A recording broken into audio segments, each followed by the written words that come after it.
All right. Good evening, ladies and gentlemen, on this fine Saturday evening. Here I am in just outside of Baltimore. Safe. Where are you this evening with us? Right. Jake back home in the Garden State. Joe back to try. I was like going to get a hotel, but I said you got some family coming in literally on Wednesday. So I was like, let me just see if I can just come back and chill. But it was great. Shout out to NCAA. They gave us a parking pass, so I was able to just get down 295, and go back up. So I was like, gotta get here by 8. Make sure to be here with my boy Jake. So. I love it. I love it. I love it. I love it. All right. So, where do we want to begin tonight, Safe? I will leave it up. You were the man on the scene in Philly for the Final Four today. A seemed like by all accounts a picture perfect day. Uh, Yeah. so sunny skies, solid crowd, and a good day from my perspective, and a good day for Notre Dame fans as well. Safe, it seemed like you had a good time. So, Safe, where do you want to begin? I mean, Jake, absolutely beautiful day. 85, almost like no clouds. A little hot, which I think maybe took a toll for just the game, given to be playing out there in the Final Four type game with that kind of heat. It's draining. But we always love numbers, Jake. Today's semifinal attendance was 32,269. Highest since 2019, which was also at the link between Penn State, Yale, Virginia, and Duke. 12th largest semifinal crowd in tournament history, and 20th semifinal with 30,000 or more. So we didn't hit the benchmark, or the we were thought that maybe could potentially get with 35,000, but is kind of a shade underneath that.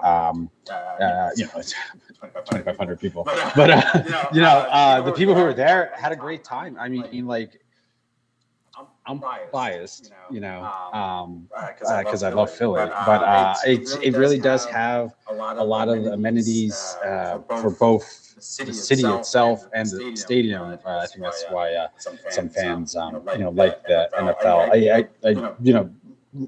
Hear everyone maybe move it around and or get it out of the college stadiums for sure, maybe, or get out of the NFL stadiums, maybe back to college stadiums or MLS stadiums, but. The link's great, man. I mean, it's just like gladiator, like Coliseum kind of vibe. You can see that the players really get into it. They talk about the police escort. That is definitely kind of a whole thing that Philly does for them. And shout out Foxborough. No disrespect. I'm sure it's going to be great the next 2 years up there. But with Philly, is like everything. If you just get to the city or drive, is always an option. But you can public transportation is right there, and I know a lot of people were taking the Ball Street line back and forth. The tailgating was festive. A lot of people out, kids throwing balls around. People cooking up. Park is Lot D. So if anyone knows Philly Stadium set up, the UVA was like kind of right to my left, and when I was kind of, and the Maryland one was like right in front of me. So it was like everybody was having a great time. It's a great, celebration of the sport. The quarters are wonderful as well, but just how the Final Four is just like of magnitude greater, but several times. So I thought it was great atmosphere. I mean, just the scene in general. The games themselves, we'll get into, but. Like I said, Foxborough, I'm looking forward to them doing a really great job for the Final Four. But Philly does it right, man. I mean, the food's good. I would love for it to be like a permanent site, kind of like what they do with Omaha, the college baseball World Series. And but yeah, maybe not enough to push the needle that lacrosse is back to those 40K, 45K numbers that we saw in the the aughts, but solid number. Probably going to be in NFL stadiums for a little while longer. Or maybe 1 or 2 more cycles of cities hosting it for multiple years. But yeah, it was just a great celebration sport. Looking forward for Monday. Obviously, tomorrow's going to be jam packed with games as well. But the Monday game's the cherry on this great 2024 Sunday. Yeah, I think certainly the NFL sites have become a pretty dependable location for these things. We kind of wondered after 2022 with Hartford, and the number was really low. What was kind of the future of this thing, and we kind of discussed banning about like, look, if this is the number next year, then it might be time to think about moving this stuff. But if you're getting 30,000 every year for both sessions, so you're getting north of 60,000 pretty consistently, like they have the last couple times. It's been in the last 2 years in Philly, and then 2019 as well.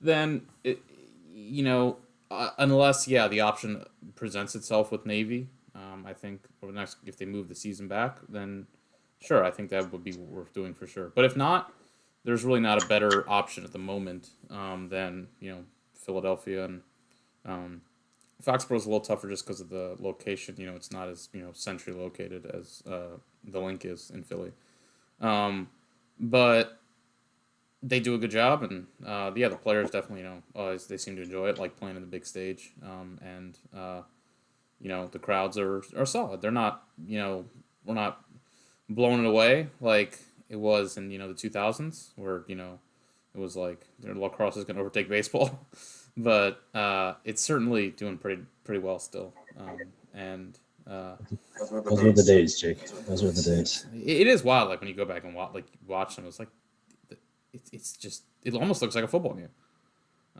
When you go back and watch them, those mid 2000s Hopkins, Virginia, Syracuse, semifinal. Yeah, the Hopkins Syracuse game. I remember that, the one in Foxborough. I was like, that's the Patriots game. Or obviously the stuff at the Link with Hopkins, Virginia as well. I remember those. 40,000 easy. So. I mean, it was crazy. I mean, it was just a perfect kind of confluence of events, and maybe we'll get back there. I do think it was like a affordable middle class excursion on Memorial Day, especially for the Mid-Atlantic. I'd like to drag you into the Northeast, Jake, with Maryland, but like Long Island to Richmond, Virginia, like that, and those were just happened to be like some of the best teams, and so it's just like kind of like an annual festival, and once they started getting 100,000 people, and the pricing of tickets changed, and obviously the great financial crisis, we think that's our thesis, it's like our master's thesis, that was a real killer of lacrosse's growth, but it's a solid number, and definitely I hope Foxborough matches it, or exceeds it. Yeah, 2026. We didn't mention on the show. Chris brought this up on the show. I was kind of realizing it. I mean, maybe not exactly a factor, because 2026 isn't Foxborough, but the World Cup in 2026 for a lot of these stadiums is a big expense and a big event to hold. I mean, they're hosting, so a lot of stadiums are hosting multiple games for the World Cup. I mean, Philly is essentially the Mid-Atlantic World Cup site because there's none in D.C. and there's none in Baltimore, which thanks Dan Snyder. So Philly for the Mid-Atlantic area, I talked to my dad about going to a game. It's like, yeah, we'll go to Philly, because we can't go to Baltimore or D.C. And obviously, I mean, it's the World Cup. I'm not gonna My dad was here in '94, but it wasn't.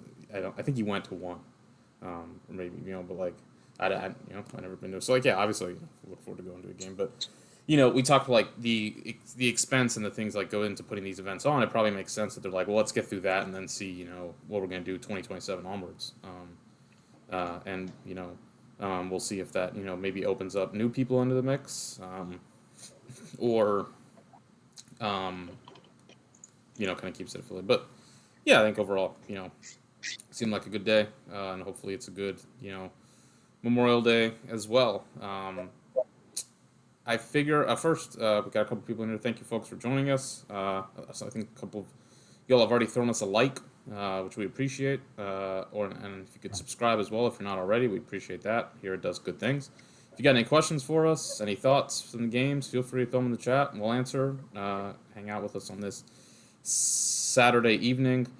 Let's get into it safe. Notre Dame, Denver, first semifinal of championship or weekend, and a really good first half. Denver, was able to kind of withstand the storm in the first half. Played really strong on defense. Malcolm Cleveland was tremendous. I think he had almost 10 saves in the first half for the Pios.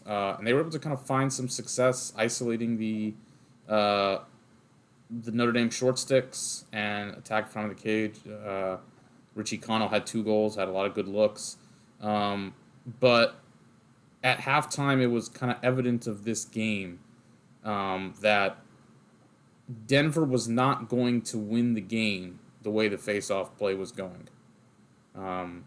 And it was kind of a question of what changes first. Does Stathakis get into the game with the face-offs for Denver? And if he does, the Pios are in it. Or does Notre Dame, clean things up offensively? They were kind of committing a lot of turnovers. And do they, start to make some adjustments on the defensive side? Maybe slide and be a little more aggressive. And that, in the end, the answer was the latter.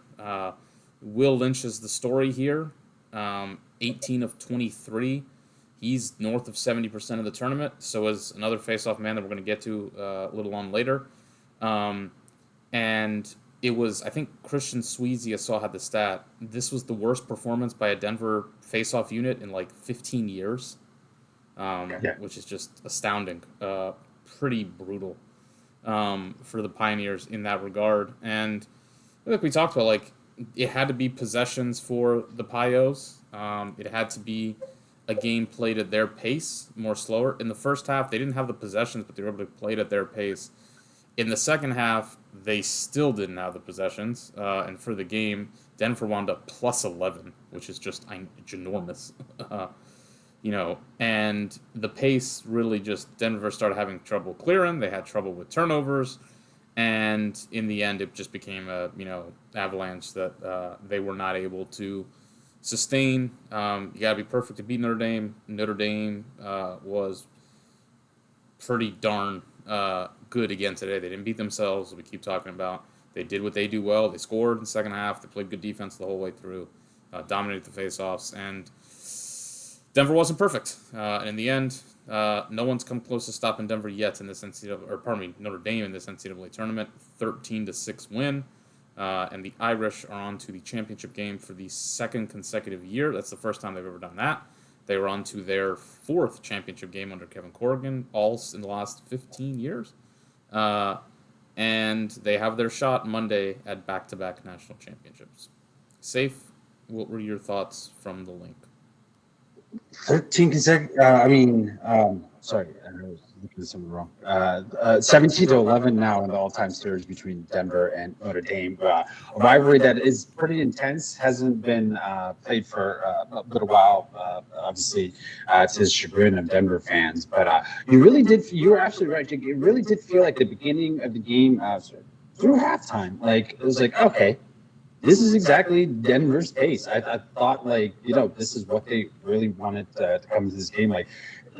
Just look at the scoring in the first quarter. It was glacial at best, pace-wise. Even though it was, 3-1, it felt like, there was kind of a back-to-back early goals. But then, those were 5 minutes in.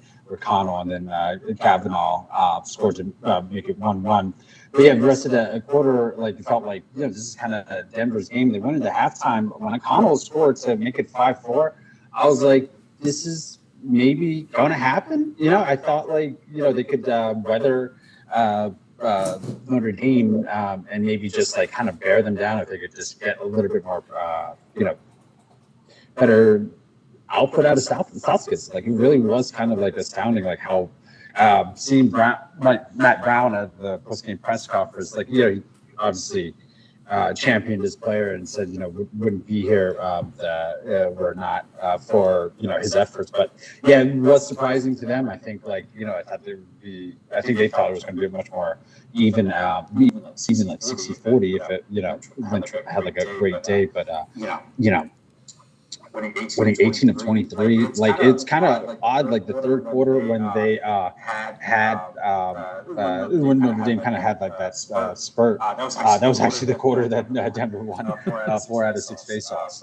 But yeah, I think when you use the analogy of like a storm, it's really spot on because like with the high winds and like a hurricane or something, like it doesn't like blow things off right away, but like the sustained pressure, the sustained strain on, like, because I'm thinking of like ships, like you always kind of see like kind of the mast and the sails are holding, and then all of a sudden just one just like let loose, and then it's just like the ship kind of stumbles. It wasn't like a crash and burn by Denver, but like you kind of felt like after halftime, like it just felt like Notre Dame kind of solved something, a little bit, like defensively, especially because they were just like essentially just held Denver to 2 goals the rest of the way. But like this kind of was a tale of 2 halves for Denver, with the pace that they wanted in the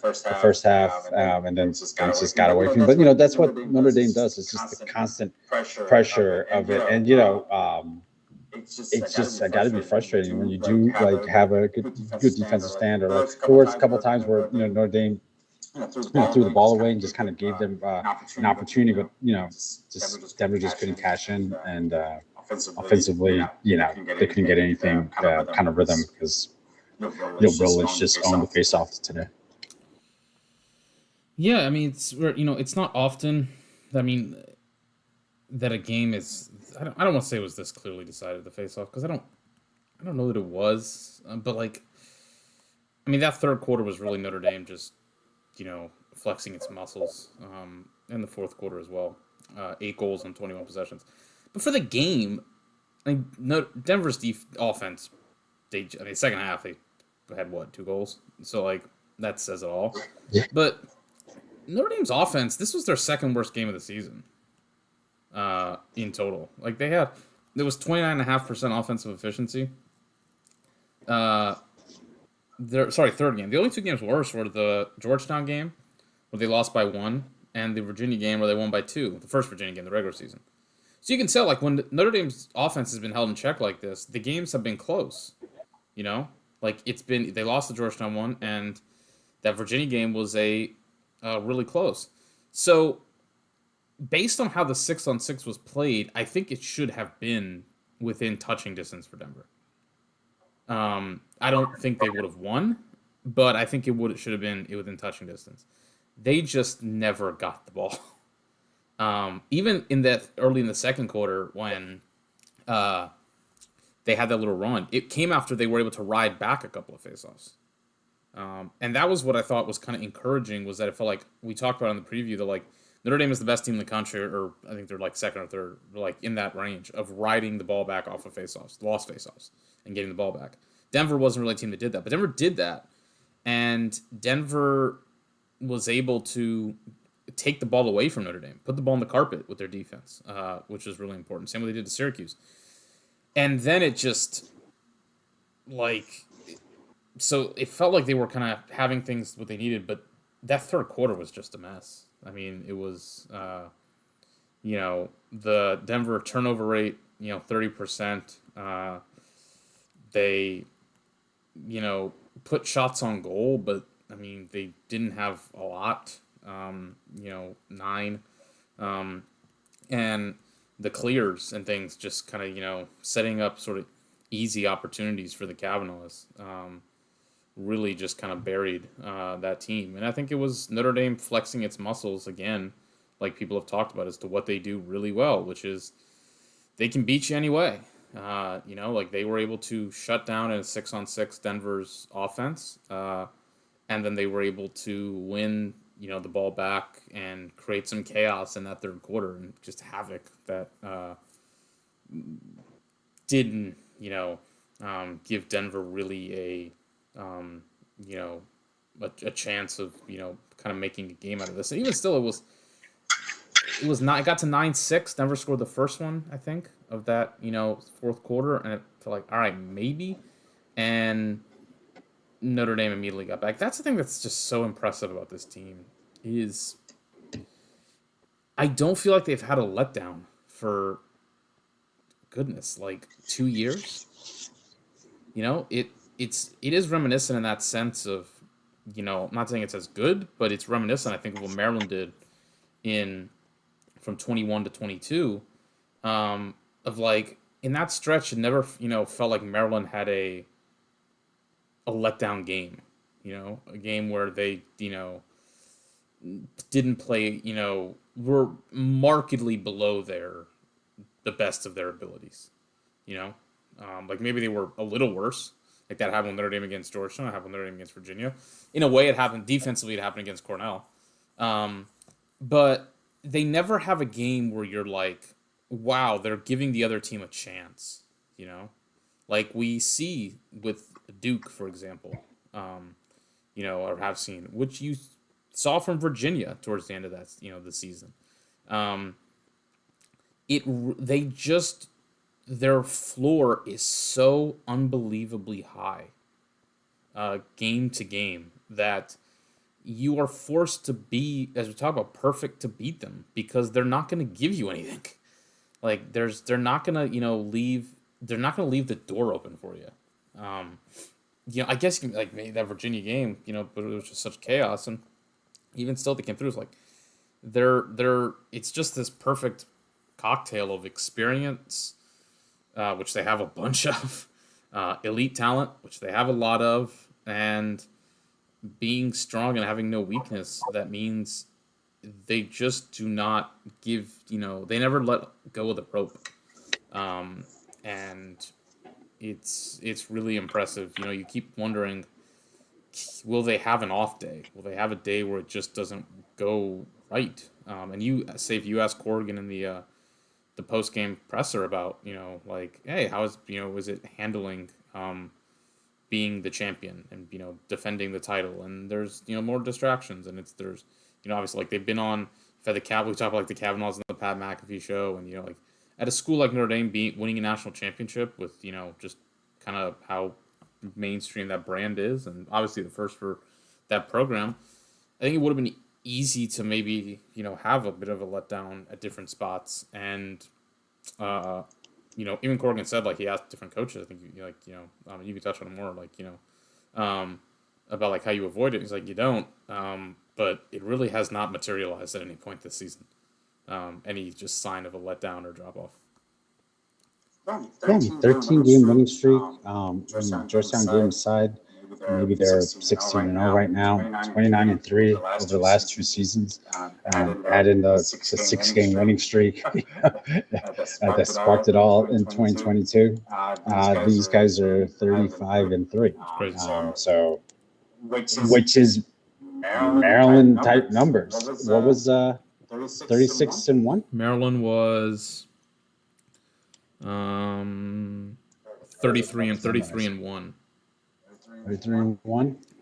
So I mean, yeah, two more wins, but you had 2 less losses, but this is less total games. So who knows exactly what it would be if you play 38. But I mean, yeah, you just kind of start pretty okay in 2023. So maybe it's pretty much just like 35-3 for you two.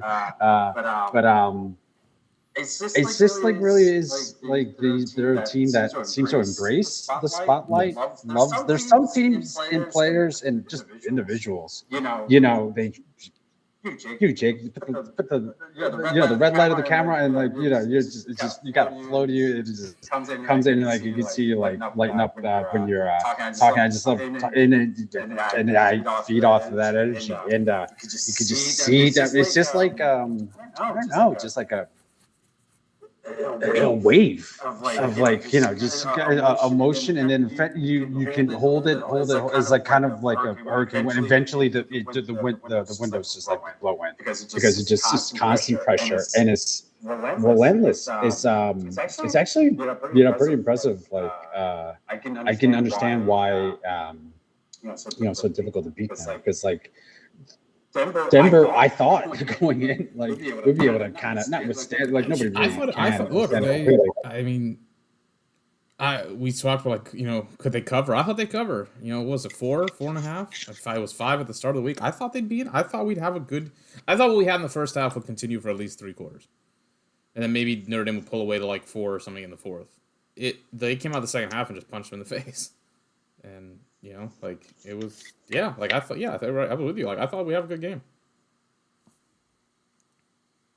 Absolutely. So, it wasn't to be that. No, and like it's they play with a, and this is different, I think, to past Notre Dame teams that have had this ability of being tough to beat, and I think this comes from just the the Kavanaughs and how just they're great, they're just tremendous talents, and they're difference makers all over the field, with the ride and things like that, and obviously what they can do, playing together, and how they feed off each other. Notre Dame teams in the past, they were always this buttoned up. They were always tough to beat. They were always, very strong in all phases. Though offensively, they would occasionally, have teams that weren't explosive, but they never beat themselves offensively. And look, we always thought, like, it's going to be a hard day playing Notre Dame.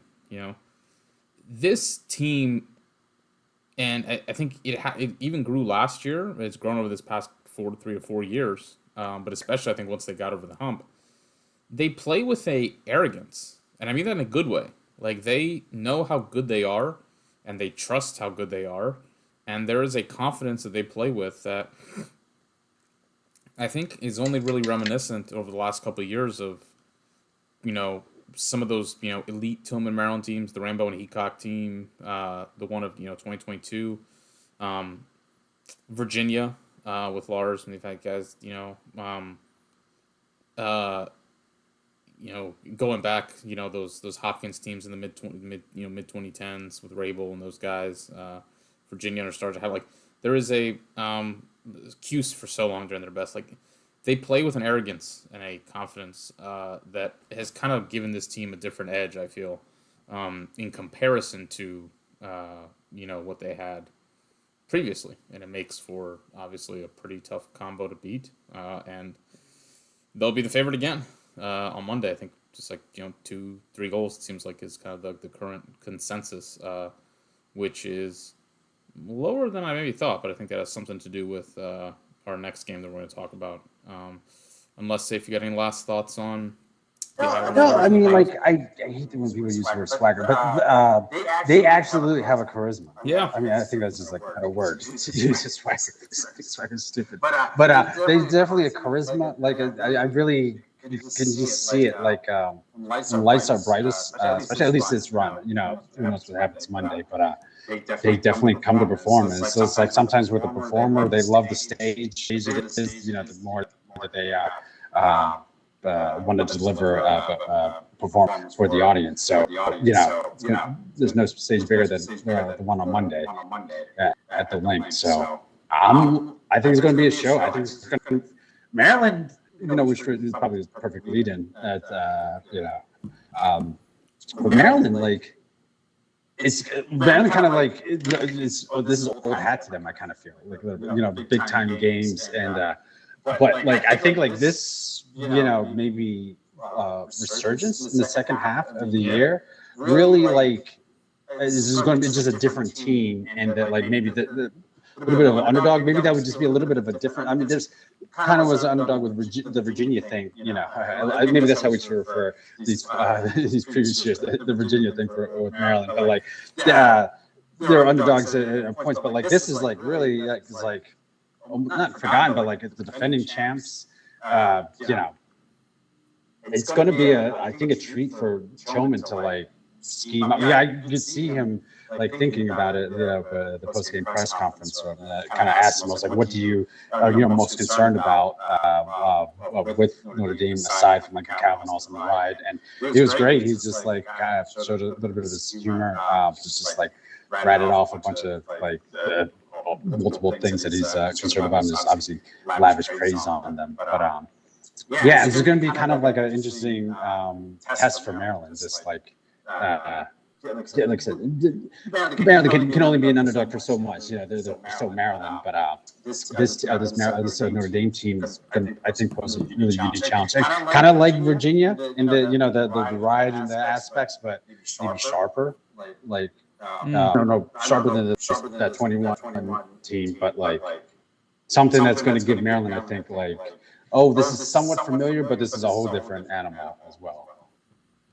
Yeah, I mean, we'll talk about it after we kind of talk about this game. I think it's a fascinating game just because I think Quint touched on it during the game. Like, it's just Maryland's so much different to the team that played Notre Dame in mid-March. I mean, there are underdog runs that you see, teams that kind of find a confidence,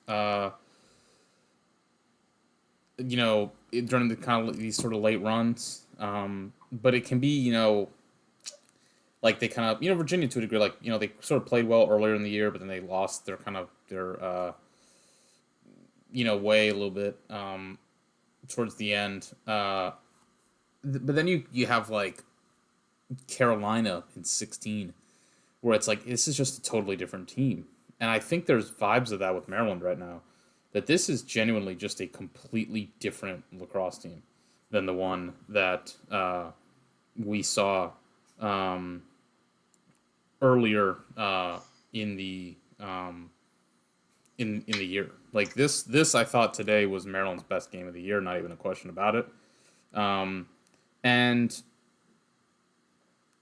that's what's interesting. It's like, how much can you really glean from the first game or the Maryland team we saw up until the Princeton game? Because there's a lot of changes to this team in a short amount of time.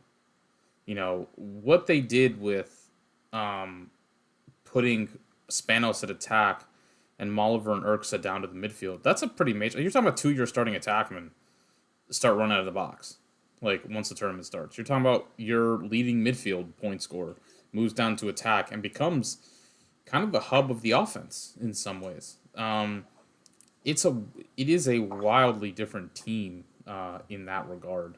And so, I think that's what's fascinating. And it was the Virginia game in the regular season, in comparison to the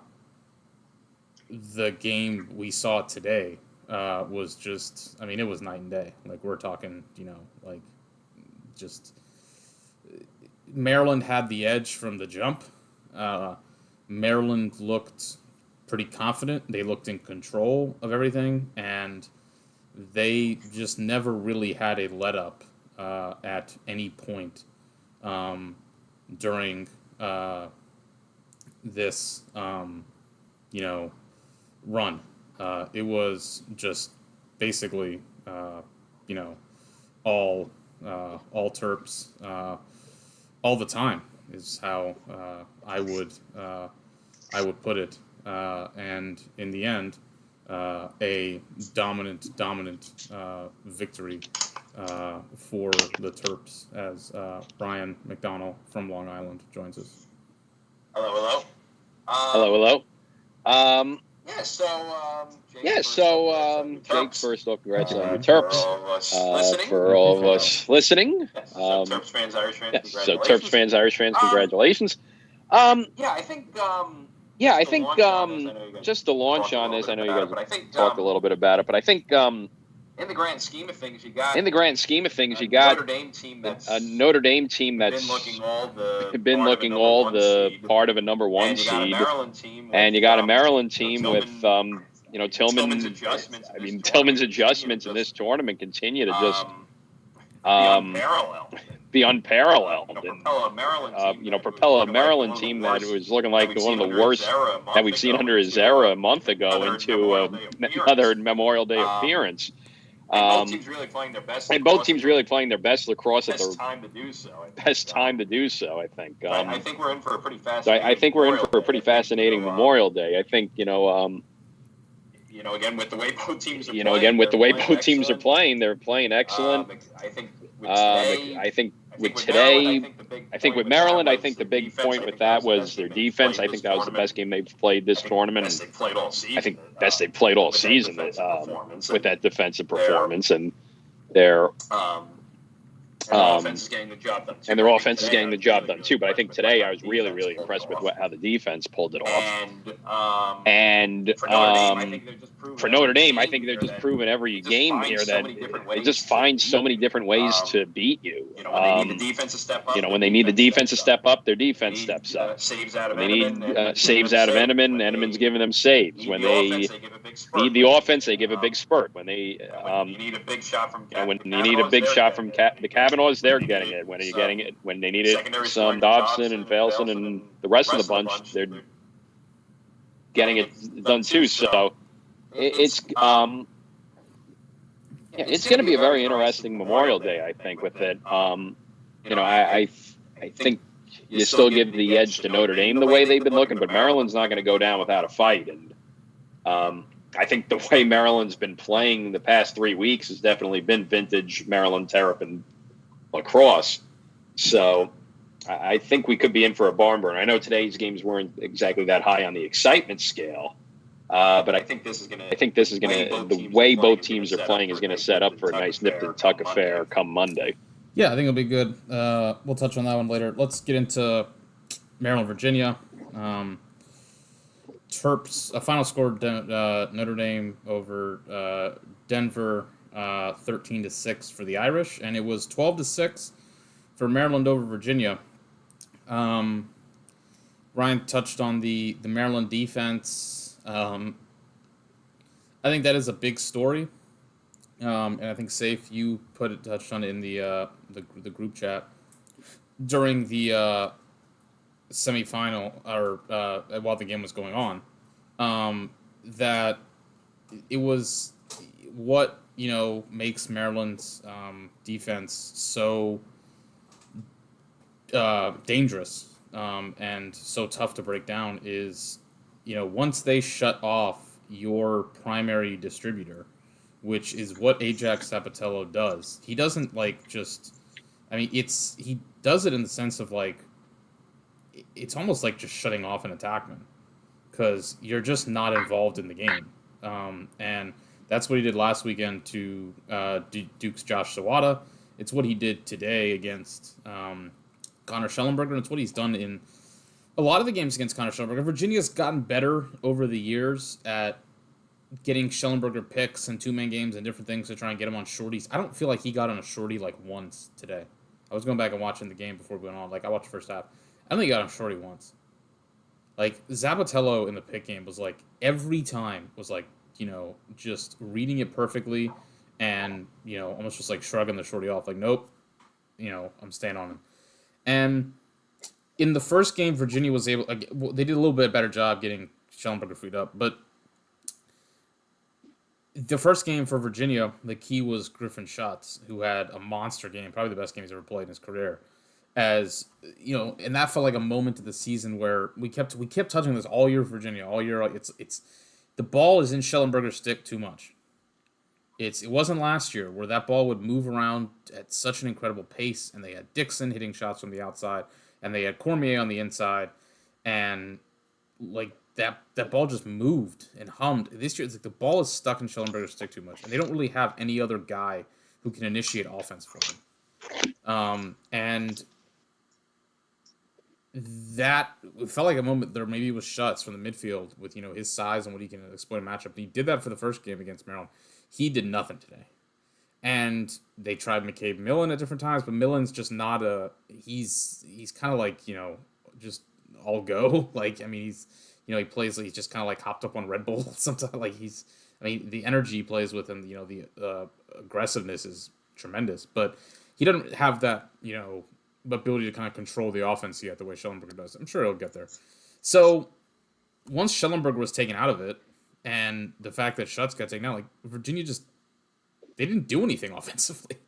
Like they got, they had a lot of shots, but they weren't really good ones. They didn't put any of them on Cage. It felt like.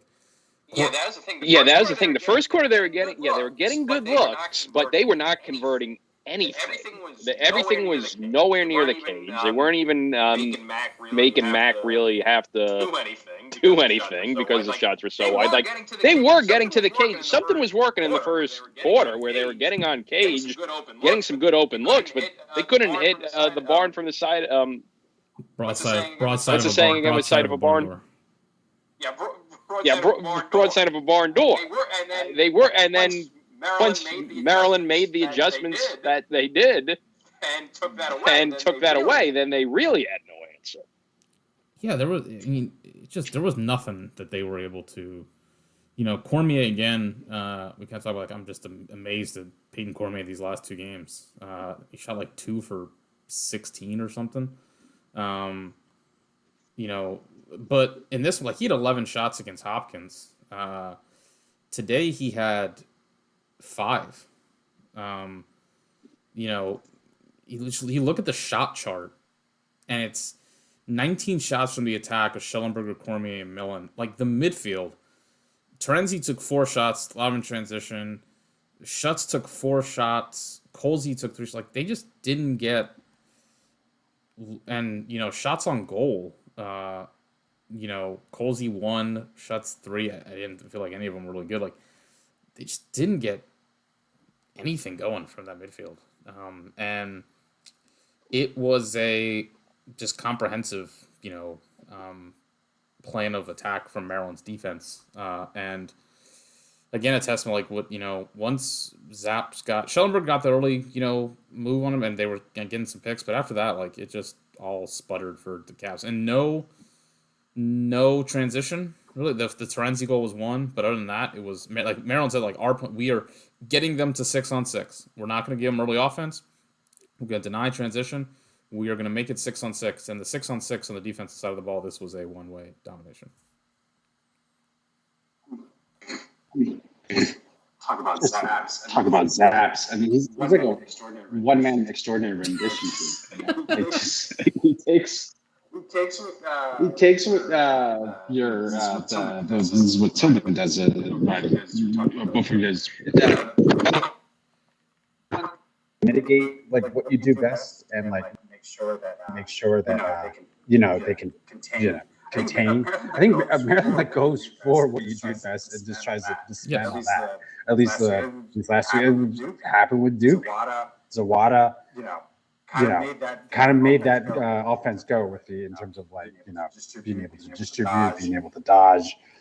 He's isn't above a black side in Yemen or something. Like he just didn't seem it. And then like after that first the little bit of a spurt, and and you noted take the adjustments to like quickly double team instead of like letting Brennan just kind of pop off like after he got a little bit of going like, and then you didn't kind of hear anything from Brennan the rest of the game. So like. Plus, when you like have Luke at the dot playing like he has, and then you get that lead, and then it's just like it's just like a sieve or just like the chokehold. Just it's harder. The more you struggle, then like they maybe get like even more possessions because you're like kind of sloppy with it, and just feel like Virginia was just out of sorts. I don't think that they kind of expected that was kind of like an offensive explosion a little bit by Maryland. Just like especially early on, like I think like going into halftime, they kind of kept it close, and then the third quarter, just they kind of looked a little bit shell shocked.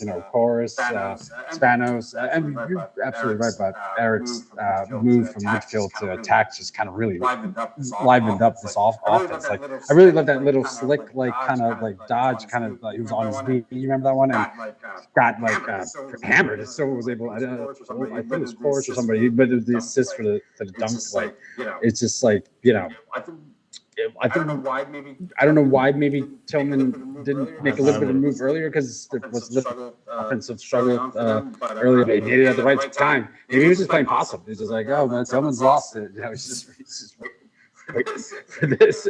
But yeah, it's just really just been a whole different offense at Maryland. I mean, I just don't think Virginia was expecting kind of like, wasn't as bad as the regular season or the quarterfinal game in 2022, but it definitely still had that vibe of just like, you're not doing anything. I think it was worse. Like Powerlessness. That team was, that team was like inevitable. That was Maryland's year. This is, I feel it's a little worse in just the sense of like this Virginia team, against this Maryland team. This is the first time I feel like these two teams have played where it's pretty even. Like one team wasn't decided. 2021, that's the other one, obviously. But this is the only second time these two teams play where it's like one team isn't decidedly, like 19 Virginia was pretty clearly the better team. Like they were the 3 seed, Maryland was unseeded. 22 Maryland was that Maryland and Virginia was unseeded, but they were a better team than that. But nonetheless, it didn't matter. Last year, Virginia was a better team. Maryland, like these two teams were evenly kind of matched, I think, or at least like they had similar seasons and their rosters when you looked at it and kind of the holes, like, and Virginia got dismantled in a way that Virginia just doesn't really get dismantled. We saw Notre Dame do it to them, but Maryland's not Notre Dame. I think in that sense, like this is the way that at no point did it ever feel like Virginia, no juice. Like, and I think that's where, Ryan, you talked about like in the preview, like coming off that game, this game against Hopkins. I said it like I saw it like those two teams were physically spent. Like Virginia looked, like they could play another 60 minutes, but you consider just the mental and physical fortitude and like energy you have to put forward to come back in that game. They stayed in the 10-man ride the entire second half. Hopkins kept withstanding punch after punch after punch after punch to finally do that in double overtime. Whereas Maryland comparatively played a similar game where Maryland had to come back, but it was a slow half-court 6-on-6, game. It was like Maryland played a 55-52 Big Ten basketball game, and Virginia played like one of those Nolan Richardson Arkansas, or like those Loyola Marymount games where it's like a 101-90. I know the score was lower, but like the back and forth nature of it, and it felt like they needed something to get them going early. Like they needed to get out to a lead. I mean, Schellenberger's goal was big on Zaps. Like you thought that would maybe do more. Like Schellenberger first goal of the game goes at Zaps and scores. And it just nothing seemed to get them. Maybe like if Morris had made a big save, or a juice goal, something like that. Like one of those like Ben Ware picks up, goes on, scores. They needed something. And there was a couple like long pull ones. I thought like if that went in, maybe that would like charge them up. But like it just wasn't falling today. Yeah, and I think too to touch upon Jake's point with what I said the other night about that potential brick wall. It hit earlier than I think I was anticipating too. I was thinking that was going to be a big issue in the second half. That wall hit in the second quarter. It came fast, and once Maryland got to that big lead, it felt inevitable. Really, at that point, when Maryland got to like a 4-goal lead, it was becoming harder and harder to think how Virginia could come back from this. I know last week they were able to do it, but you already saw that they were already hitting a wall energy. This is where I'm gonna make a comparison here, and it may seem crazy, but I think it's kind of on the note, like on point. Weirman is controlling this tournament from a face-off perspective to a degree that I haven't seen since T.D. Ireland at Yale. Like he is not only is he winning at a pretty crazy clip. What is he at now? Like, he's been above 70% in, I think he's above 70% for the tournament. As I try to pull the numbers on the phone, he was well over, 70% against Princeton. Weirman is for the tournament, let me get it, 55 for 77, which is 71%. So the numbers are off the charts. Yeah, it sounds like it's 70. The numbers are off the charts. But then it's the way that he's like dominate, like controlling the game, like pace, like the Duke game. He controlled the pace of that game. Like he kept Maryland just within distance of Duke and allowed Duke to never get away, and allowed Maryland to just have these long possessions over and over again and kind of wear Duke down. And then in this game, he gave Maryland an edge offensively. With what he scored a goal, got some transition going off the face off. That's what he did in the Duke game. He did 2 goals, and he is basically like he's a one man run stopper right now. Like no one can make a run on Maryland. And on top of that, he's kind of the reason why they helped it get to that exploding start against Princeton in the first round. Absolutely, yeah. Like right up, like it's Maryland all year. As good as he's been, they haven't really played like a team with a great faceoff guy. Like they don't play confident. They hadn't played confident offensively. They had a lot of turnovers, which was hurting. I mean, I think say if you could get maybe around like the number of turnovers they had today. This is one of the, I feel like the fewest turnover numbers they had all year. But they're finally playing like a team that has a dominant fogo, because like it's emboldening them and it's making them, confident offensively. That to me is as much a difference as anything. Watching them offensively. Obviously, the personnel changes are big, like we talked about. Spanos and moving Oliver and Urksa back. That I thought was the thing today, which I'll touch on in a moment. But they play more. There's a confidence now. Like early in the year, it was like this compounding effect. They turned the ball over, and they couldn't win a lot of matchups, and guys wouldn't take shots that they should take. They'd pass up shots they should take. They would like show to dodge, and then they kind of like they wouldn't commit to it. The word I feel like there was a lack of conviction in the offense earlier in the season. Like no one wanted to like be the guy to sort of make a play. Now guys are just shooting. Like Daniel Kelly, he gets a chance. He's shooting. Maltz, he's shooting. And there is overall like guys are dodging to make things happen. And there's a conviction and confidence that they have that feels like it's emboldened by how great Weirman is playing. That look, what they do offensively is not crazy. Like it's basically just like if you commit even a little bit off your spot, if you slide even a little bit, bang, they're gonna pass it.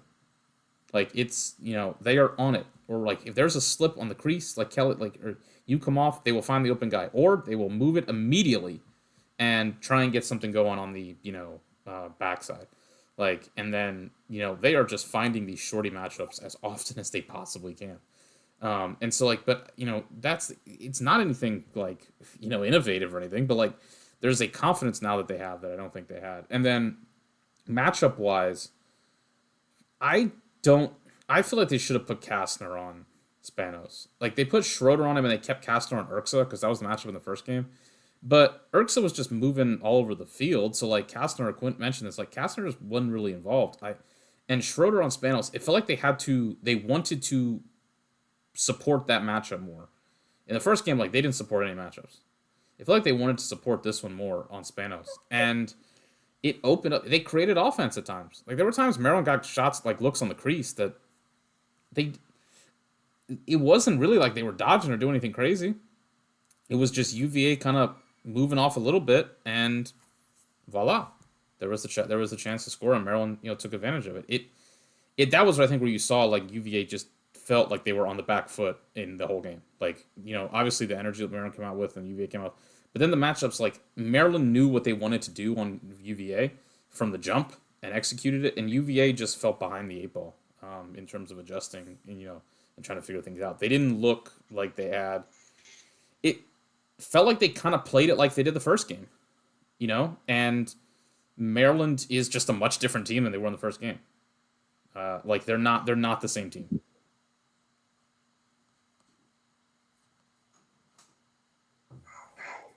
I was just trying to pull up that box score from that. That's brilliant because like every single one of the players that came up big today is much better than they were. I mean, Ajax has been pretty steady. Ajax, I feel like Ajax and Logan have been consistently good, but everyone else is McNaney really had like 16 of 28, pretty good, but like not what he did today. Even like I think early on, I think that's what really dominated. That 10 out of 12 in the first half, it's like just kind of really sets the tone. But Mac, I think Mac at goal and declaring, like today, I thought he was really clean in terms of like getting the ball out, and that helped. I think it was what you just goes to your point. You know, you got a face-off guy that like, hey, yeah, maybe if we take a bad shot and they turn around, like, you know, we should get it back. You got a goal who like makes a good save and gets it out quickly and cleanly, and then you're like all this daylight and like room in front of you, like, yeah, it's just, no wonder they got more confidence. It's just like everything they were playing better, and it just feels like it's definitely a different. You know that in that Cinderella Man movie with Russell Crowe. He fights one boxer, and the boxer knocks him, and then the second time, the guy's just like, "You killed him last time." And the black boxer's like, "This ain't the same guy," or something to that effect. It's like, yeah, this is what happened. Like Lars's face was. You kind of showed that one screenshot, and just like, this is not the team that we saw like in March. This is just a totally different unit. Yeah, and they're looking so much cleaner on those clears too. To jump on your guys' points too. Probably the cleanest they've had on clears in a long while. That was one of the biggest ailments of Maryland in the regular season was the clearing game, and they really cleaned that up when it mattered most. Virginia's ride, I mean, just felt, and this is, I think, where you get into Ryan, your point about like the gap. Like Virginia's ride felt toothless. Like I just didn't like. It didn't feel like it existed. You know, like I just didn't like. They had like. I don't know. They didn't really go into the 10-man a lot, which I thought they would do maybe in this, you know, I was like the second half to try and get it going. You just didn't see like anything on the Maryland on the clear. They were 21-25. But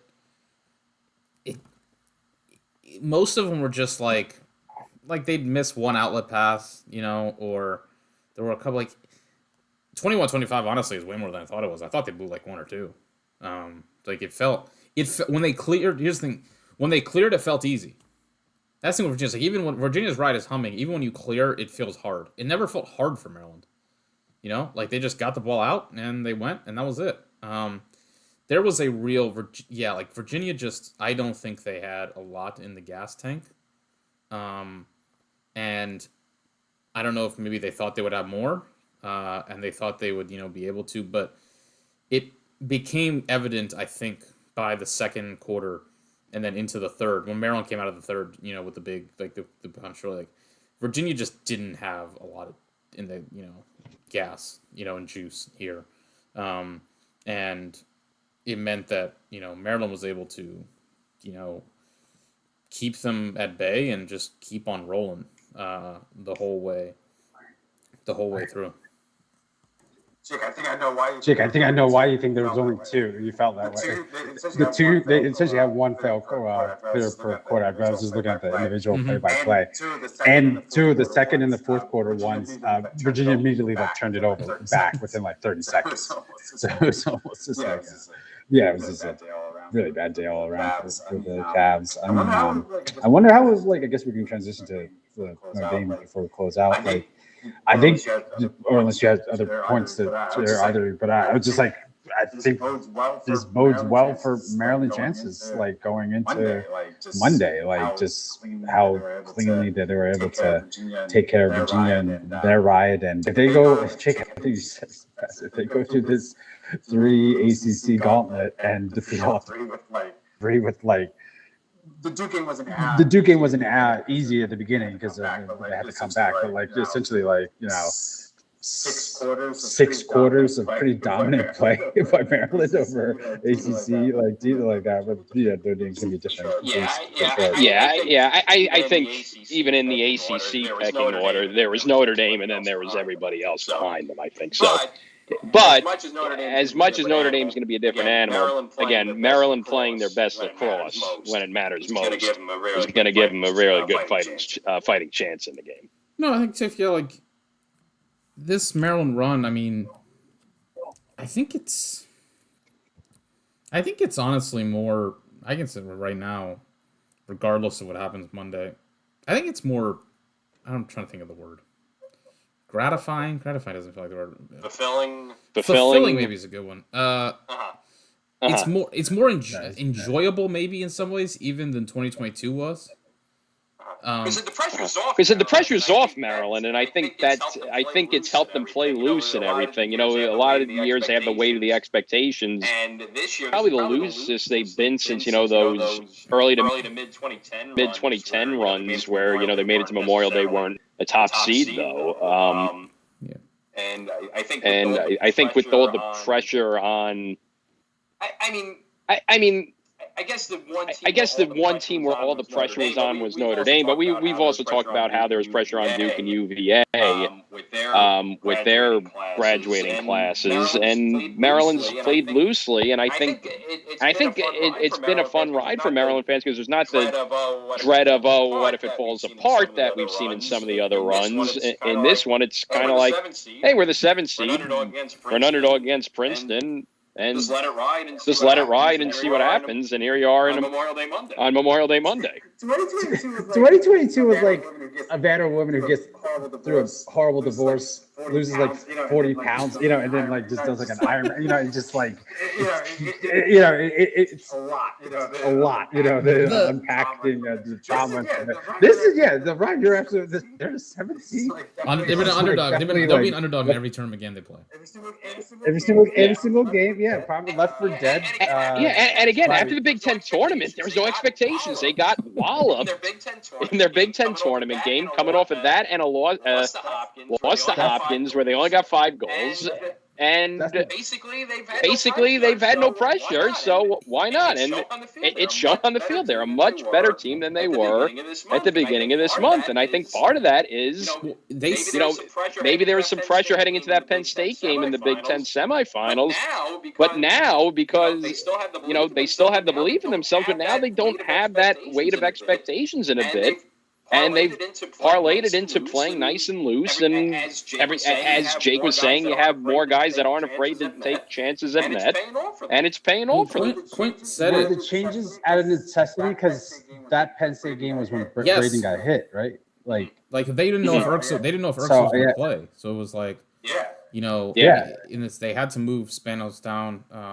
I thought that, again, I agree with you said, I thought they should have done earlier. There were moments in that time, like, I think this offense would work better with Spanos at, attack. But take the screenshots of the seats. Absolutely. I think, like Quint said it on the broadcast, I think, like, they weren't sure if they were going to get in the tournament.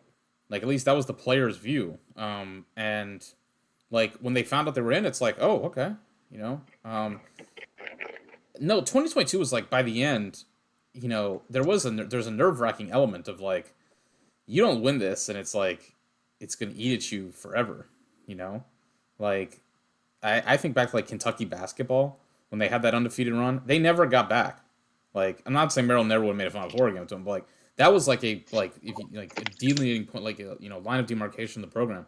Like, they were the team for all those runs with, like, Calipari up until that point. And, like, that was, like, the crowning, year, and then they lost. And... it was 22 was like, by the end it was, and obviously the Memorial Day, it's like it's like one big X. It's like one big into X. A paper bag. Like the fourth quarter. And even the games where they had it handily, like the Princeton semifinal, you have all these rain delays that make you kind of they lose like I remember the Sunday in between where like you're hearing from like like in the team, it's like, yeah, we might be down like four starters. It's like, what? Like, Makart was like, he shouldn't have played. Puglisi broke his hand and played somehow. Probably should have done that. Like, it was nuts. But this one, I think, it's really just every kind of, everything you can ask for. Like, it's the ultimate, Tillman run. Like, it wasn't expected. It's been about, maximize. They are more than the sum of their parts, for sure. This year. It's not like they don't have any talent. Like, it's a good team, but it doesn't have the. I mean, look, there's no superstar on this offense. That's what Randy mentioned. The early teams, like, that was more reminiscent of the early teams. 15 onwards, like, they've had a Toraton guy for like prior to like the last 2 years. They went like 6 straight years with a Toraton guy on the offense.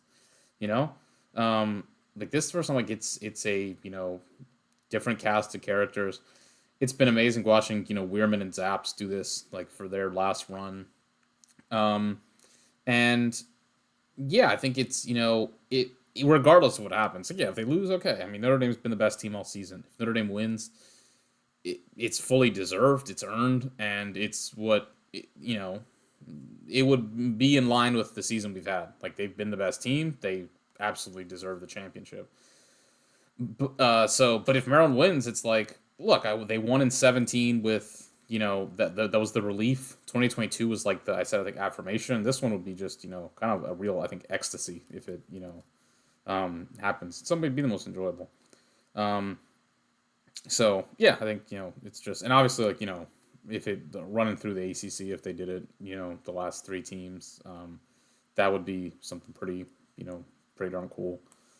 So yeah, it's been amazing. It's been an amazing run, and I was there with Safe, like at the Hopkins game, home game. It was like going in. My feeling was like it was like Maryland was never really in. I guess past the March, they weren't really in that first tier, which quickly became just a Notre Dame tier. That but there was that second tier of teams, and I was like, Maryland might be in this because it's Tillman and it's May, and they're like hanging around. It quickly felt like I just didn't see this happening. And the thing is, and I think, we kind of echoed this, the team that played in April and through the Big Ten tournament for Maryland, that team, it couldn't have happened for. This is not just like, they're playing better than they did earlier. Like, this is it's a fundamentally different team.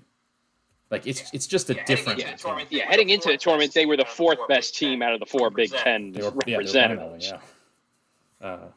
Like, if you would have told me which Big Ten team is going to make it to Championship Sunday, I'd say, oh, well, you can make a case for Penn State. If they pull up an upset against Notre Dame, the restrictor plates are off. If Michigan, I can see Michigan making a run. And the way Hopkins' bracket was set up, it looked very favorable for Hopkins. I would have said Maryland. I don't know. I don't know if they could even get past the first hump with Princeton. Like, the other 3 Big Ten teams, I can see making it to the quarterfinals. I don't know about Maryland, and sure enough, here's Maryland. But I think you said it too with Notre Dame being the best team. It's a great storylines all around. I think the Maryland run coming out of nowhere. You got a Notre Dame team that again, the expectations are on them, and all their stars are showing up this NCAA tournament. They have the big names that everyone's talking about, and they're all showing up in this tournament. All the buzz around both Kavanaughs. All the buzz around both Kavanaughs. What have the Kavanaughs been doing all tournament? Putting goals in the net. That diving behind the back one. Yeah, even the one what Jake they put on a show. They are showmen. Jake Taylor between the legs, which didn't go, but was pretty spectacular. No, I think storyline. I mean, that's the thing with this tournament. It feels it's been more storyline kind of heavy and intrigue than great games, which is why hopefully we get a great championship game. Though, look, I mean, if Maryland somehow won comfortably, I can complain, but I don't think it's going to happen. I have a take on how it'll go, but or maybe takes, I should say. But we kind of talked about this going in, that like the 3 teams that have sort of, taken up a lot of oxygen of this kind of recent era, like Virginia, Notre Dame, Maryland are the last 3 national champions. Maryland, Notre Dame, these are the 2 defining programs of this era. And someone, I think there was like a bit of a pushback on like, is this actually like an era of, the sport? I'm like, I think it clearly is. Like, this is what these 4 years have been wildly different to the years like we had before it, where you had Albany make up, Final Four, and you had Brown, more upsets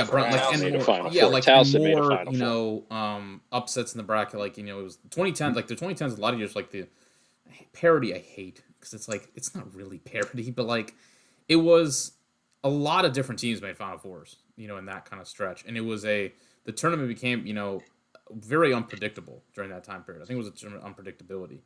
This has been the, super team kind of, or like, to a degree kind of era. And, I thought there was a great, Andrew Trackman on Twitter, said it. In some ways, this kind of reminds you of like the stories about like college football teams and players who got like all shuffled around during like World War II. Like the number of like just players that have changed teams and, Also, like you look like Fake and Tevlin, who were like key pieces for Yale in 2018 and 19, and then wind up being the guys for like Notre Dame, who were like the imported championship experience in 2023, which was wild. But it was wildly different before it, and it's going to be wildly different next year. Like next year is the most wide open season I can ever remember.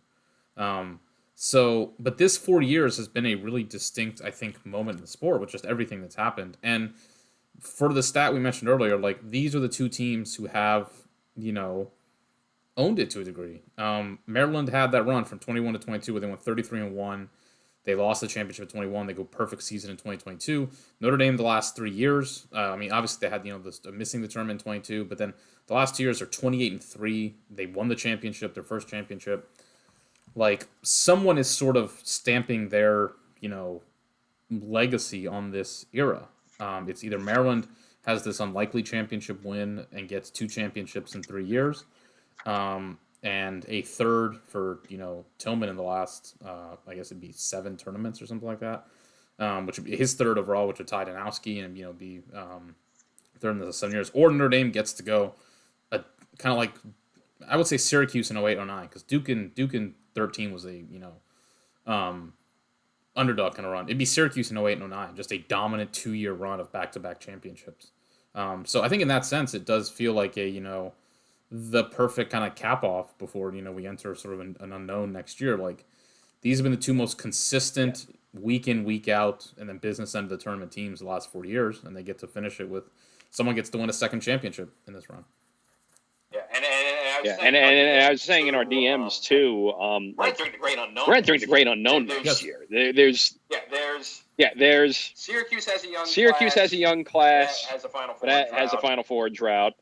Princeton's got a young class with a kind of year ahead of schedule. We got to see what that trajectory is. And Maryland is looking better than most in the power conferences in terms of where they get back, but they still have some big shoes to fill. Everything else is a brave new world. It's really good. So this is kind of like, as you said, we knew heading into the season an error because of how many big teams were losing so many players. The big 3 in the ACC, Penn State, Cornell and Yale. So it's really coming all to a head here. And I think as soon as Notre Dame won, you knew it was going to be 2 of the teams that have played a huge role in this era. And now we got Maryland out of it, which really makes it a fitting ending here at the end. Before we get into predictions for Monday and stuff, Safe, did we talk about the vibe around the link yet at the beginning? But definitely it takes your hat. But the festive, beautiful weather, like just kind of I joke around with Jake earlier. I was like, I always push for Philly to be the permanent site. I was like, this was like my argument for it. Hey, everybody loves it here. Shout out to PA though. Inflation of some of the concession prices were definitely no joke. Oh, jeez. Yeah, I think unfortunately we didn't get great. I think last year's atmosphere was crazy. With the great games we got, and I think we just didn't get that this year. It also seemed like I think Safe, you mentioned the Notre Dame fans dipped, which last year they were the second game, and I think it felt like based on what I saw, it felt like the kind of casual, I guess, the fan who was there kind of dipped out, because the second game I felt like once Maryland went up like 11-4, whatever, like all right. Let's go get some ice cream or something, like Right to AC. They were like, "Yo, we need AC in an hour. We leave right now." Even with them, were they trouble? But I think it'll be good for Monday though. I think with Notre Dame had a lot of the casual crowd last year. You got Maryland in the mix too. So even if you have people who weren't here today, maybe want to spend their Memorial Day, you got Notre Dame. They can drive from Long Island, Maryland from Maryland. The only issue is I know the weather's supposed to be bad here in New York. I'm gonna guess it's the same for Philly in the forecast on Monday. It's supposed to be rainy and kind of dreary and cool out. I'm just looking at it now. Yeah, morning-ish, like early afternoon rain. I'm seeing scattered thunderstorms in the morning. A few storms may be severe. So so probably not going to get that great attendance if it's going to be stormy out. It'll be okay. I mean, the people who want to go will go, which I think is a decent number. But yeah. I mean, I think, I think it'll be okay. Before I think we've had a decent number of viewers tonight. So before we move into talking about, Monday's championship game, if you can, throw us a like on the video. We definitely appreciate it. Subscribe if you are not already.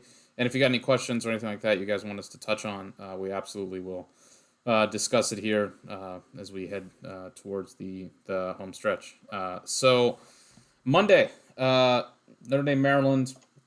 Again, I think it'll be a lot different than the first game because Maryland this game, it was a lot different. And Maryland's had 3 rematches in this tournament. The Princeton game, in that game, their offense played way better than it did in that first the first game against Princeton. The scoreline might have been similar, but that first game was all about Weirman. The second game was about Weirman, obviously heavily, but Maryland's offense played a lot better. The Virginia game, again, like Safe meant, like Weirman played better than did the first one. McNaney played better, and the adjustments on offense allowed them to attack Virginia much more effectively than in the first game. Defensively, they played a lot better as well. This one, I think, will be different. That first game was Notre Dame. I mean, Maryland heard footsteps on Notre Dame's ride, just ate them alive in that game. That was also, for Notre Dame, they were coming off the Georgetown game, the loss. So they kind of played with definitely an anger kind of intensity. Maryland's offense had, its ups and downs in that game. I think they'll play better. They've been playing better. Notre Dame in that game, it was McLean and Faison that really dominated Maryland. They both had hat tricks, had 11 total points. The Kavanaughs made more of an imprint in just the ride and kind of, ride in, opportunities back. Will Lynch had the better of Luke Weirman in that game. Notre Dame also threw Colin Hagstrom at the dot in that game a bit, and he was not successful, but Lynch was very good. Third game, I think it'll be the last 3 years between Lynch and Weirman. Last 2 years, rather. So I think what I'm looking at this one is the face-off, I think, is definitely, the big part of it. Both these guys are winning over 70% of the tournament. Does any one guy dominate? If Notre Dame dominates the face-offs again, Notre Dame is not losing. If Weirman can, kind of turn the tide on that one, what could that mean? And then in terms of the offensive end for Maryland, again, as we talked about, it's been about that they just get these kind of little slight moves and kind of miscommunications from you, and they find the open guy and they take advantage. They're forcing, teams to kind of, they're playing on bad, slides, when you slide. Notre Dame is not a slide-heavy defense. I think Notre Dame is really going to force Maryland to win matchups. And if that's the case, is there anywhere that Maryland can really have an advantage over Notre Dame on that side of the ball? Denver had some success going at Notre Dame shorties early. Can Maryland find that as much as possible and win some of those matchups? I feel like that's going to be what Notre Dame's going to force Maryland to do. And I think that's going to be a lot harder for Maryland, than it's been over the last couple of weeks. The offense is going to be tough for Maryland to execute on Monday than it's been over the last 2 weeks. So that's kind of my vibe, what I'm thinking of going into Monday's game. Yeah, for me, I think it's going to be closer than it was the first go around. I think the desperation of Notre Dame after losing to Georgetown, because remember they were in need of a big quality win after that Georgetown loss too. Thinking of early resume building. And Maryland's much improved, but I think the way I see it is we've been talking about it through this tournament is the different ways Notre Dame's been able to find ways to win. And if it's not with their offense, it's with their defense. It could be with their face-off game. It could be with their ride. I think Notre Dame's going to come ahead and win with this, but Maryland's going to make them fight for it. I think definitely.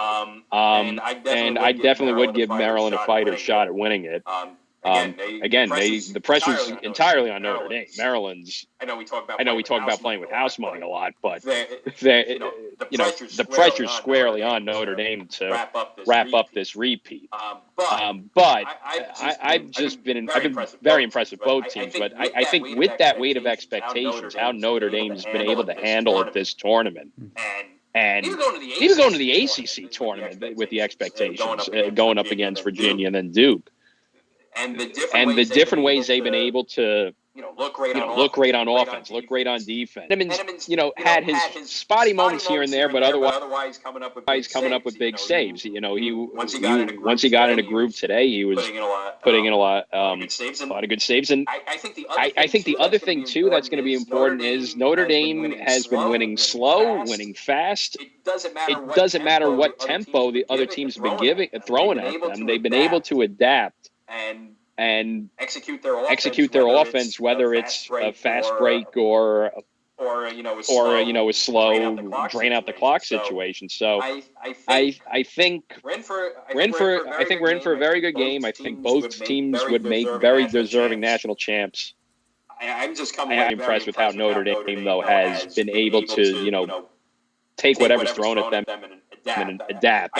I think that's going to be the key to this game. With Maryland, it's been the adjustments. With Notre Dame, it's the adaptation, their ability to adapt. And I think whichever team does the best job, whether that's Maryland's adjustments or Notre Dame's adapting to whatever Maryland throws at them, is going to determine who wins the game on Monday. I think that they'd be good with Luke for Maryland. At least good with Luke. I think.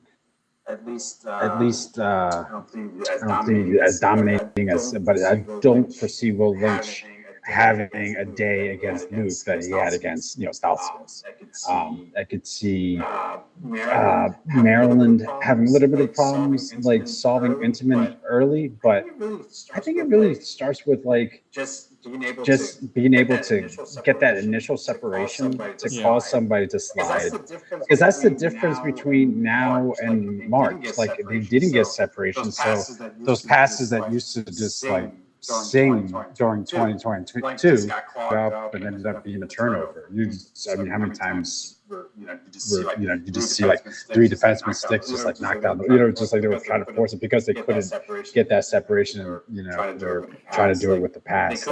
They could get separation, get enough dodging that maybe Spanos. I know he only finished with 2 assists, but I feel when he had the ball, I think his size allows him to kind of see at least maybe not over the defenseman, but especially someone some of the guys like UVA. But he's not physically intimidated, is going to be pushed around, and they get that separation. I think that's what it is. Intimate's great, but doesn't really have a lot of time and room for people to shoot. So I was watching Denver, there was a lot of 13, 14-yard shots in the second half that just he just going to eat those up. If they can get that separation, and then all of a sudden Spanos or find somebody that's they got a handful of dunks this game against Virginia, because they were able to get that. So that's my thing for Maryland. For Notre Dame, can they just continue on with that relentlessness that they showed? Kind of reminds me, of a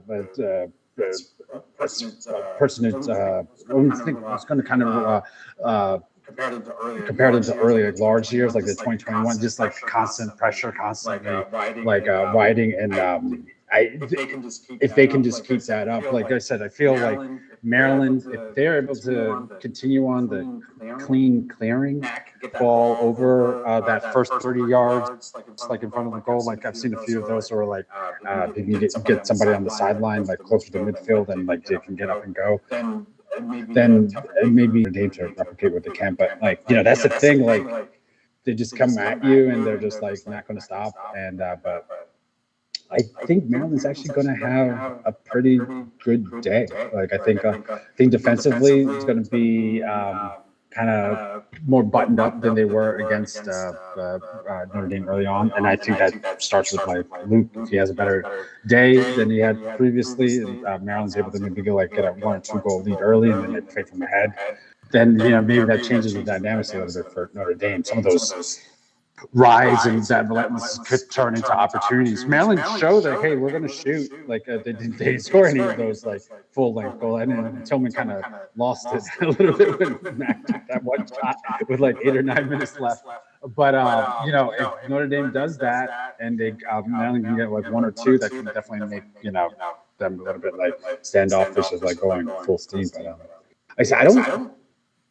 3 weeks ago, someone told me like Maryland's going to play Notre Dame in the tournament. Like Notre Dame 3 or 4 goal win. Now, I think it's going to be pretty close. Maybe Maryland's in it. If like down 1 and you got Luke, or up 1 and you got Luke, like I think you're going to feel pretty confident, Jake. And I think Terps fans are going to. I will look. I'll live and die with Luke Weirman.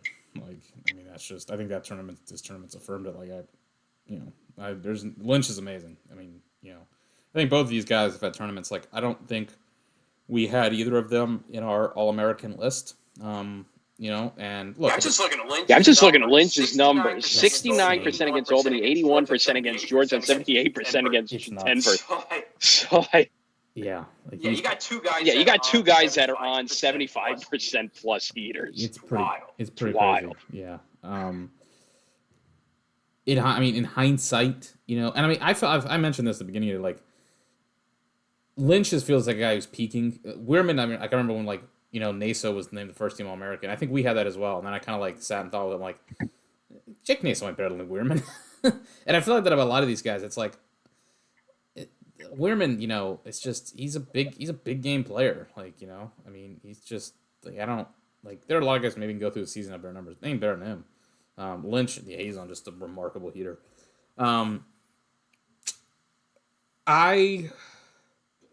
I'm curious defensively what Maryland does. Schaller was terrific today on Millen. He was able to match the feet. I think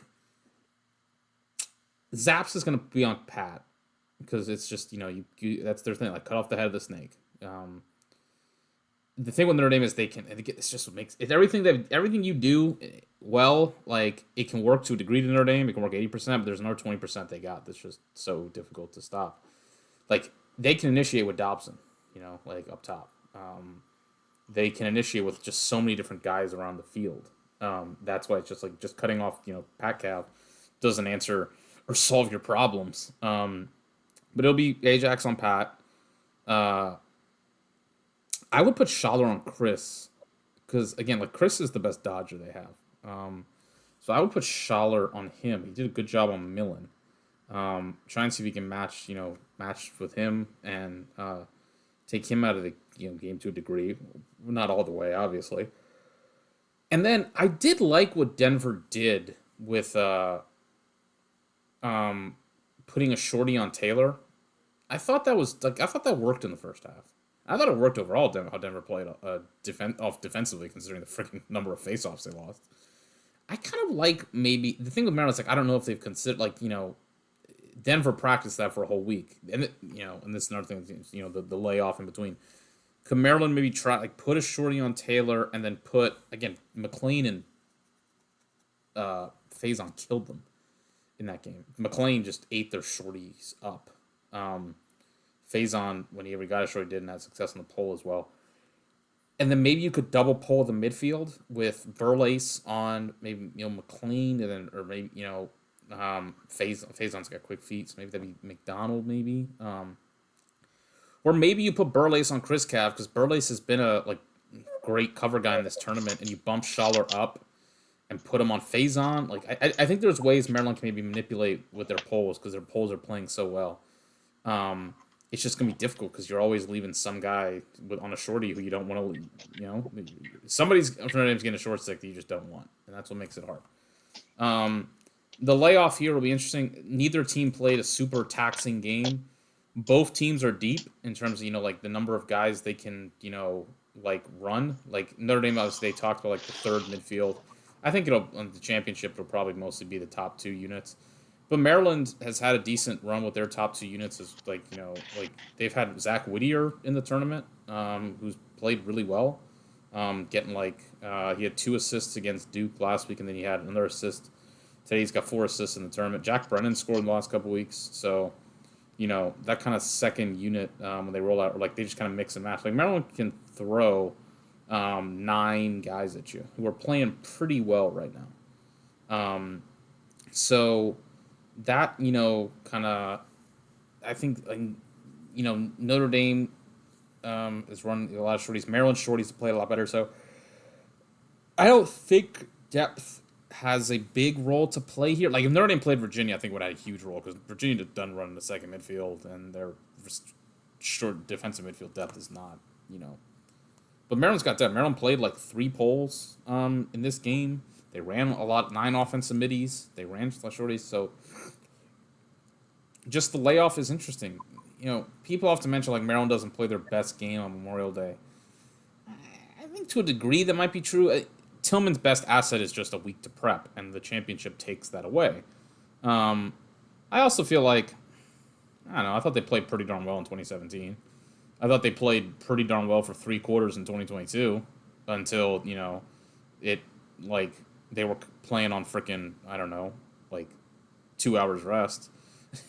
Like, when that, happened. I thought they played, like, 2021, they lost.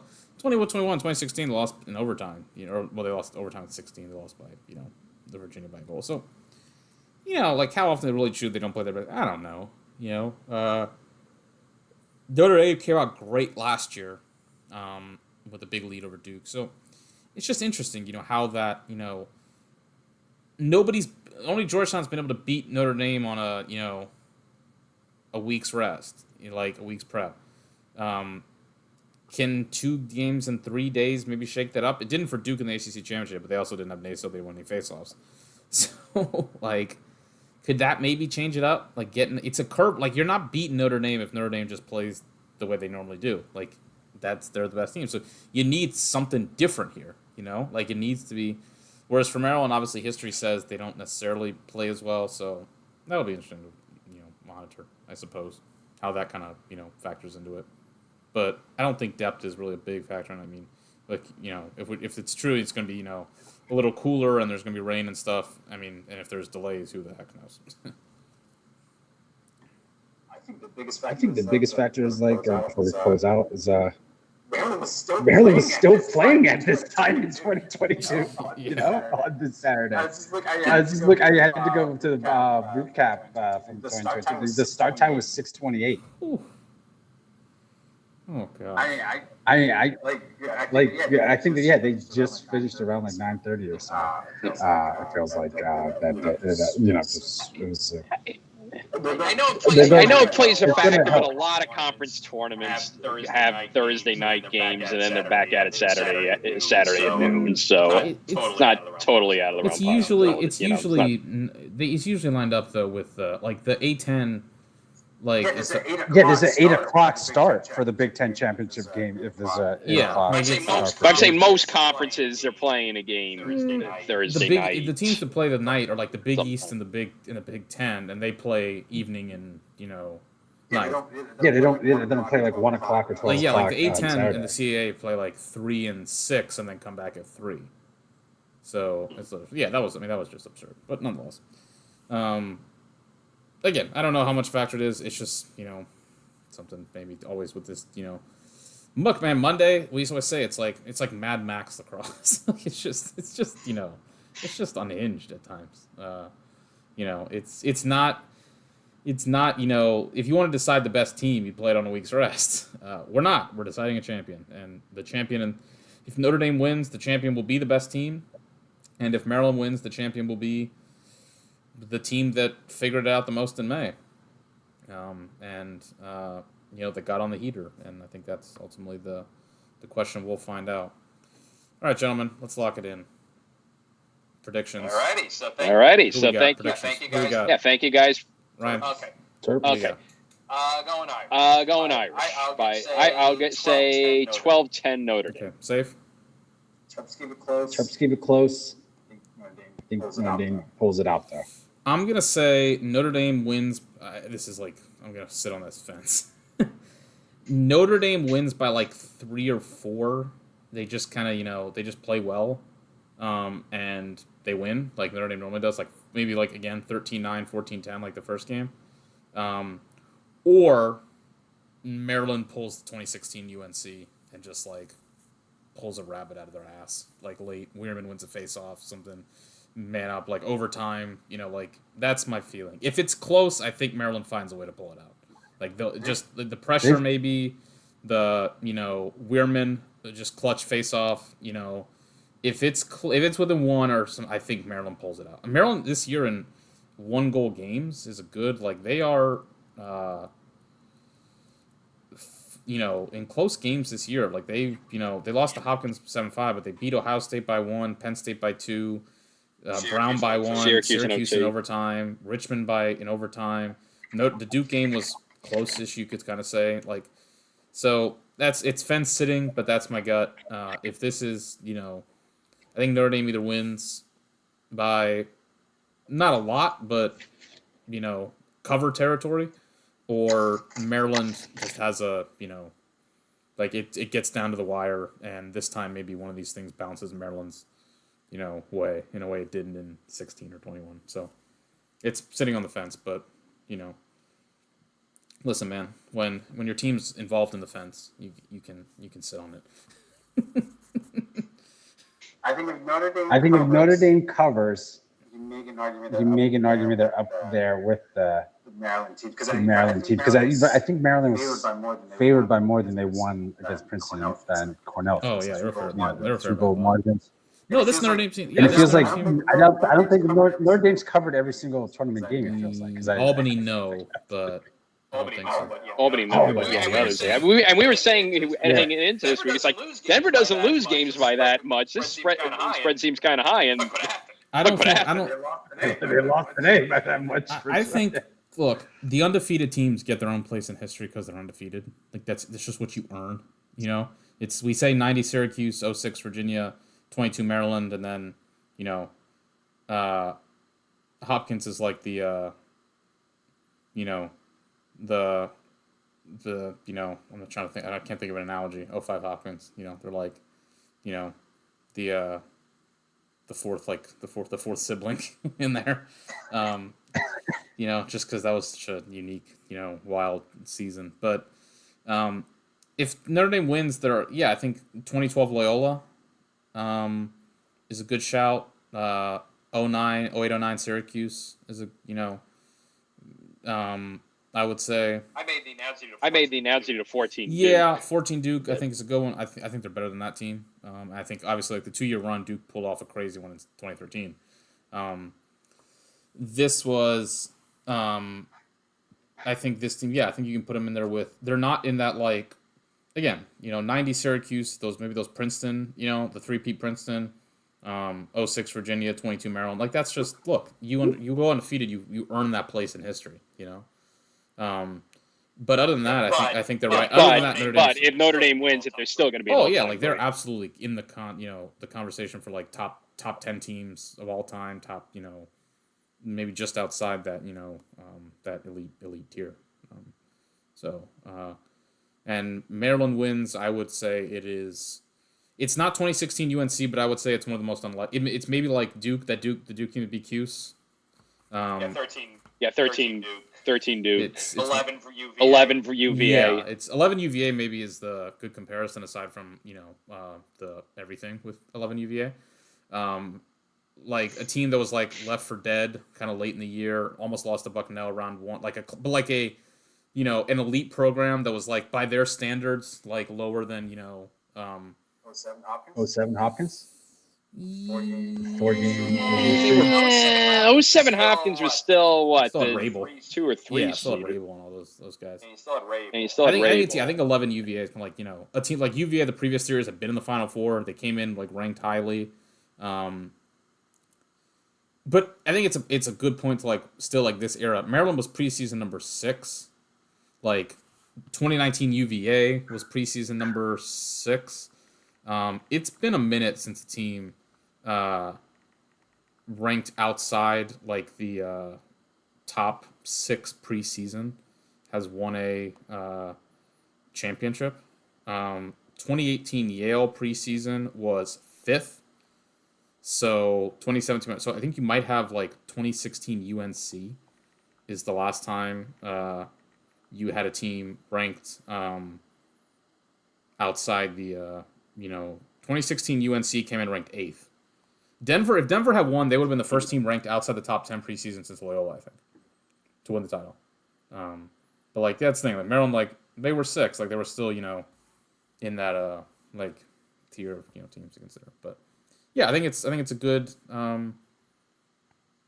storyline, rich narrative kind of championship game, and I hope it delivers as a very good one. I think that'd be fun. Look, Virginia Maryland was a banger to start this thing. So, and we've been decent with championship games the last couple of years. They haven't been all great, but they haven't been duds either. Like Cornell Maryland got dramatic at the end. Notre Dame Duke was okay. So I think it'd be nice to go out with a banger for this season, which has been really good. So hopefully, or Maryland could win by a lot. I'd take that too.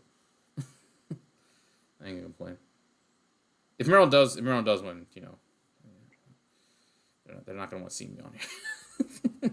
But if Notre Dame wins, we'll take our between Maryland and LSU baseball, you've got enough. Nobody believed in us energy to feed a family of 4 for the whole summer. Oh man, listen, yeah, like I can feel the sun with spite. But Notre Dame wins, we'll be on here to tip our cap to the Irish, or maybe we can laud the Terps. We'll see. Gentlemen, anything to plug? Anything? How about subscribing to our YouTube page, giving us a like, and subscribing to our Patreon, the Crosse Commission Patreon, $5 a month. We've had a lot of great stuff coming this week with previewing for the Final Four and getting into a lot of postseason content where we wrap up the year. And how about you subscribe to the Crosse Commission podcast too? Because obviously we'll wrap up everything that's happened. We're getting close to the Crosses, the Crosse's most prestigious awards show. If Maryland does win, it'll definitely be probably more prestigious than the Toroton, which I don't know what they'll do with that. But all jokes. But yes. Like, subscribe. We have up on the Patreon. We have we touched on the Brown coaching and High Point. We did a little exclusive, like 30 minutes, just talking about that. Coaching carousel still running though. I think to a degree, right? Or are there any open jobs? Because Marquette's filled, Brown's filled, High Point we believe is going to be filled with Ken Brochard. I'm trying to think if there's anything else that's not filled. I don't know. We'll figure it out. But we'll see. There's some hot seats that still haven't cooled down that might still be a possibility in the next couple weeks. But other than that. All right. Anything else, gentlemen, you want to plug, touch on, shout-outs? One other thing just to be on the lookout on the pipe. Ryan Nanny, otherwise known as Celebrity Hot Tub, Every Day Should Be Saturday fame. I recorded a podcast of his series, We're Not All Like This, for Syracuse. Episode should be coming out in the next week or two, so keep your eyes peeled on that. Ears peeled. Ears to the grindstone. Ears to the grindstone. The pasta. Show boys. I'm gonna. All right, folks. Thank you so much for joining us. Been a great season. Stay hydrated.